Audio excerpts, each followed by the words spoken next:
All right. Thank you for letting me come meet with you. We're going to talk about arthritis today. I know you had some problems with your joints. You've had a lot of different surgeries and things on your knees and your ankles and have some rods in those places. So we're just going to touch up on arthritis. And here's a form you can look at if you want to follow along. First of all, we're going to talk about what is arthritis. It's not a very well understood diagnosis, but arthritis is an informal way of referring to joint pain or joint disease. There is greater than 100 types of arthritises. People of all ages, sexes, races can all have arthritis.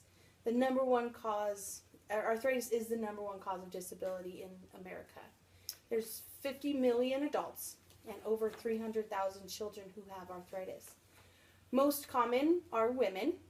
Symptoms can be anywhere from swelling, swelling in the joints, pain, stiffness, decreased range of motion.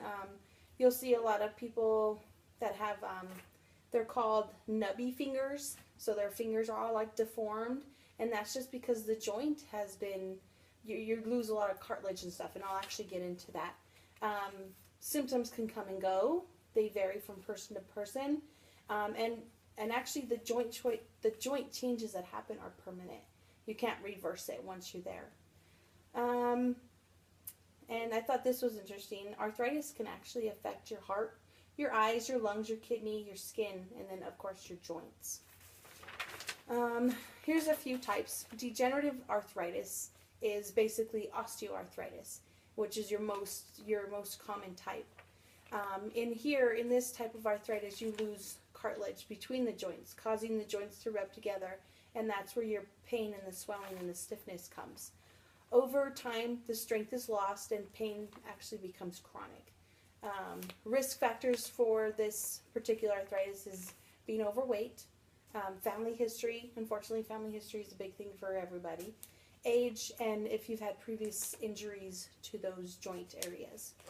You can manage the symptoms with a balanced activities like yoga and Pilates. Very good strength training, minimal balanced activities. Hot cold therapies, regular physical activity, maintaining healthy weight, strength training, which it's just strengthening the muscles around the joints. That's why that's important. Using over-the-counter medications like pain relievers and anti-inflammatories, so Tylenol and ibuprofen or Aleve, which are also good medications. You just gotta make sure you take those with food. Avoid excessive repetitive movements. So a lot of repetition on the same joint is gonna make that joint worse. And then obviously try to avoid injury. Inflammatory arthritis is another type. That's where your rheumatoid arthritis or your psoriatic arthritis comes in, and that is an internal inflammation, usually causes erosion and damage to internal organs. It's caused by genetic and environmental factors that trigger your autoimmune system to attack those joint areas. One example is smoking. Early diagnosis of these type of arthritis is actually key. You need to diagnose it and have aggressive treatment to help prevent further loss from those joints. The next one is infectious arthritis, which is caused from bacteria, viruses, funguses that get into those joints and they trigger an inflammation response. Some examples of those is salmonella,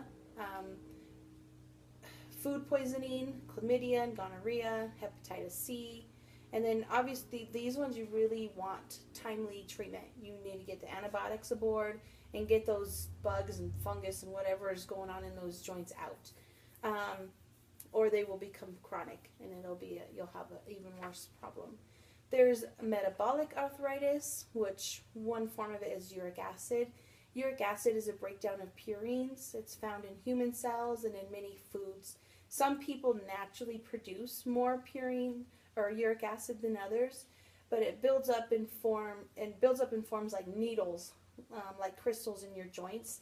And you'll see in some people where they have like big balls on their joints here, or on their knuckles. They can get them on their toes. And that's just like buildup of uric acid, and it doesn't feel very good. And actually people with high food intakes of alcohol and different types of fishes, those all have high levels of uric acid in them, or purines, and they can cause these uric acid buildup in your joints, and they're not fun. Mostly diagnosing these, you need to go to a rheumatologist, and they can treat you. I just want to also let you know that if you go onto the arthritis.org, they have many, many resources on there and lots of tips to help with daily living. So if your joints are already stiff or sore and you're already having a hard time getting up and doing your normal movements every day, there's lots of tips on there that you can get to help, at least so you can get up and get moving to help keep those joints from being stiff. And that is all I have. Do you have any questions? That was great. Okay, thank you.